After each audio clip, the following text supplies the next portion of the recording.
Good day, grade 8, and once again, your favorite uncle is with you. Well, today let's talk about inverse operations. Remember, we are continuing on properties of whole numbers. If you haven't subscribed, please just make sure you're part of the family. Well, let's get right into it. So, first of all, what do we mean when we talk about an inverse, right? So an inverse is an operation that reverses the effect of another operation, right?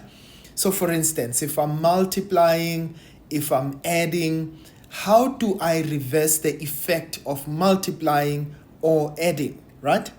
So I want you to note that there are two operations that are inverses of each other, or two sets of operations that are inverses of each other. So the first one is addition, right? So addition has an inverse, and the inverse of addition is subtraction. And the other one is multiplication as well as division. So multiplication and division, right? So note that division and multiplication are inverse operations of each other. Right, now what do I mean when I say that they are inverse operations of each other? Now let's just take a random number. Let's say we've got 12, right? So when I add 4, I'm going to change this number. Remember, if I am going to add 4 to it, I'm going to change this number and it will now become 16, right? So now, how do I reverse the effects of what I've done? That is, how do I get it back to being an identity of itself? So if I want to get 12 again, right, after adding 4, what must I do? I must use the inverse operation of adding 4, which is subtracting 4. So note, if I say 12 plus 4, yes, that gives me 16, right? If I subtract the 4, that gives me 12 back. And now we've got what we originally had. Remember, we spoke about the additive identity. So in this case, when I add a number and subtract it, the effect of it is like just simply adding a 0 to it. Okay, so that becomes the additive inverse. Remember, we said that 0 is an additive inverse, right? Now, in this case, obviously, that means that if I had it the other way around, let's say we've got 30 minus 6, right? So that would change this number. So 30 minus 6 would actually give me 24, right?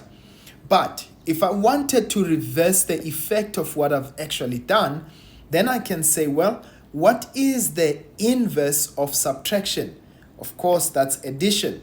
So in this case, if I add a plus 6 there, so 30 minus 6 is 24 plus 6, that would give me 30 again. So that would be the additive inverse, right? So if I've got subtraction, I actually add. If I've got addition, I actually subtract, right? Now let's talk about the second one, being multiplication, right? So remember that in this case, the multiplicative inverse is actually 1, right? So if you multiply anything by 1, it remains itself. So now if I take multiplication, so let's take another random number. So if I say to you, well, if I've got 3 multiplied by 4, so what does that give us? That would give us 12, right? But now if I wanted to get the 3 back, what do? I've just multiplied it by 4, but the way to actually the inverse of that would actually be to divide by 4. Please note, ladies and gents, that if I say 4 divided by 4, that is actually equal to 1. And now remember that 1 is the multiplicative inverse. So in this case, we've got 3 multiplied by 1, and that would give me 3 back, right? So what am I actually trying to say? Well, if we've got multiplication and division, in this regard. So we can say, well, 3 multiplied by 4, that gives us 12. Divide by 4, that gives us 3 back, right? So remember that division and multiplication are inverse operations of each other, right? So let's take another example. If I say to you, we've got 600, right? And we divide that by 30. Okay, what does that give us? That would give us 20, okay? But now, if I said to you, well, what if I take this number here, which is the answer, and divide it into 600? So 600 divide by 20, well, guess what? That gives me 30, right? So in this case, because this was the answer, it shows us that actually the multiplicative inverse of division is multiplication. So now I want us to note this, ladies and gents, right? We are going to actually apply this a little bit more when it comes to variables. We are going to actually use inverse operations. Now let me just make an example for you. I know that this is outside of the scope of what I'm doing now, right? So if I've got x plus 1, right, how would I be able in this case to apply the additive inverse, right? So note I'm adding a plus 1 to the x. If I want to get x back, what do? I simply subtract 1. So plus 1 minus 1 will just give me x, all right?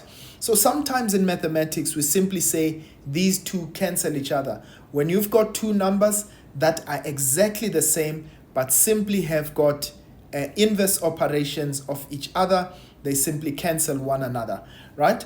So similarly, if I were to have 4 multiplied by a, divide by, remember, if I say 4 times a, in this case, that will give me 4a. But if I want to get the variable back, I can divide by 4. And what do we note in this case? Another way of writing this down is 4 times a, divide by 4. And what happens? We say that these two numbers actually cancel each other out. And as a result, we get a back. So remember, if we've got two identical numbers and we are dividing them by each other, that in this case, it is the same as simply just multiplying by 1, which is a multiplicative inverse. Ladies and gents, I want to leave it here now. We're going to just summarize at the end, just looking at, on our next video, we're going to simply summarize looking at factors, we're going to look at multiples, we're going to look at prime numbers, and we are going to look at composite numbers. For now, I'll see you guys again next time. Sharp, sharp.